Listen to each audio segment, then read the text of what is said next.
الحمدللہ وکفا والصلاة والسلام علی سید الانبیاء اما بعد اعوذ باللہ السمیع العلیم من الشیطان الرجیم بسم اللہ الرحمن الرحیم وَلَقَدْ فَتَنَّا سُلَيْمَانَ وَأَلْقَيْنَا عَلَى كُرْسِيِّهِ جَسَدًا ثُمَّ أَنَابَ وَلَقَدْ فَتَنَّا اور البتہ تحقیق آزمایا ہم نے سلیمان کو،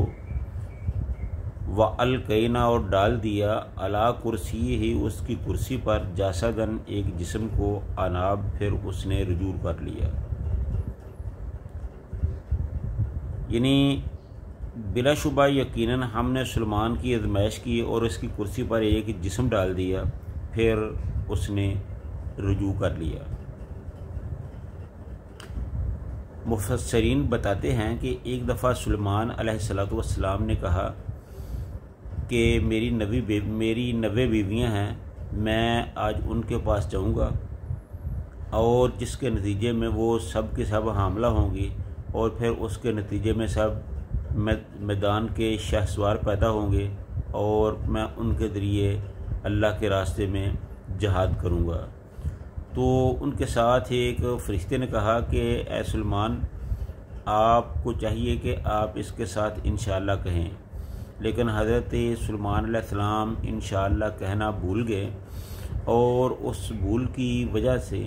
یہ چیز اللہ کو پسند نہ آئی۔ تو کیونکہ جو انبیاء کا معاملہ ہوتا ہے وہاں اللہ تعالیٰ چھوٹی سی چھوٹی چیز کو بھی نقل فرماتے ہیں، ذہن میں رکھتے ہیں۔ تو جب سلیمان علیہ السلام نے انشاءاللہ نہ کہا تو اللہ تعالیٰ نے آزمائش کے طور پر ان کی بیویوں کو حمل نہ کیا، صرف ایک بیوی کو حمل ہوا، اور اس کے نتیجے میں جو بچہ پیدا ہوا اس کا بھی آدھا دڑ کام نہیں کر رہا تھا، اور اسی کے بارے میں یہ کہا جا رہا ہے کہ جسدً ثم اناب علی کرسیہ جسدً اناب، کہ ہم نے ایک جسم اس کی کرسی پر ڈال دیا۔ تو جب یہ واقعہ ہوا تو پھر سلیمان علیہ السلام نے اللہ کے راستے میں اللہ کے سامنے توبہ کی، تو اللہ تعالیٰ نے ان کی توبہ کو قبول فرمایا۔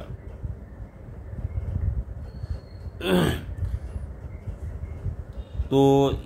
یہ جو انبیاء ہوتے ہیں ان کا معاملہ جو ہوتا ہے یہ بڑا نازک ہوتا ہے، تو اس نازک معاملے میں اللہ تعالیٰ انبیاء کی چھوٹی چھوٹی باتوں کو بھی نوٹ کرتے ہیں، اور ان کا جو اجر ہوتا ہے وہ بھی بڑا ہوتا ہے، اور انبیاء کی جو غلطی ہوتی ہے ان کی پکڑ بھی سخت ہوتی ہے۔ تو چنانچہ یہی یہاں بھی ہوا کہ جب سلیمان علیہ السلام انشاءاللہ کہنا بھولے تو ان کی آزمائش کے لیے اللہ تعالیٰ نے یہ صورتحال جو تھی یہ پیدا کی۔ ان آیات کی تفسیر میں مفسرین نے کئی ایک ایسی باتیں بھی لکھ دی ہیں جن کا قرآن میں نہ کوئی ثبوت ہے اور نہ کچھ اس کے بارے میں لکھا ہوا آیا ہے۔ تو ہم ان توہمات میں نہیں پڑتے، صرف یہ جو ایک واقعہ لکھا ہے ہم اسی پر اتفاق کرتے ہیں کہ سلیمان علیہ السلام کے ساتھ ایسا ہوا۔ اور کچھ مفسرین ہیں انہوں نے یہ جو کرسی پر ایک جسم کو ڈالنے کا واقعہ ہے اس کو ایک اور انداز میں لکھا ہے۔ انہوں نے کہا ہے کہ یہ جو جسم کا واقعہ ہے کہ اللہ تعالیٰ نے فرمایا کہ ہم نے ان کی کرسی پر ایک جسم ڈال دیا، تو یہ کوئی اور واقعہ بھی ہو سکتا ہے جس کی اللہ تعالیٰ نے یہاں وضاحت نہیں فرمائی۔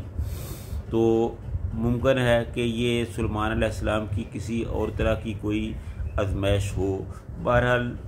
اس کی جب قرآن پاک نے کوئی وضاحت نہیں فرمائی تو ہمیں بھی اس معاملے میں احتیاط سے کام لینا چاہیے۔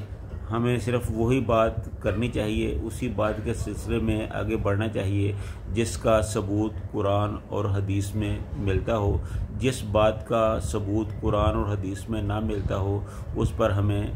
بات اور بحث نہیں کرنی چاہیے۔ تو سلیمان علیہ السلام کا یہ جو واقعہ ہے ہم اس کو اسی پر اکتفا کرتے ہیں۔ اللہ تعالی ہم سب کو سمجھ کر عمل کرنے کی توفیق عطا فرمائے۔ وآخر دعوانا ان الحمد للہ رب العالمین۔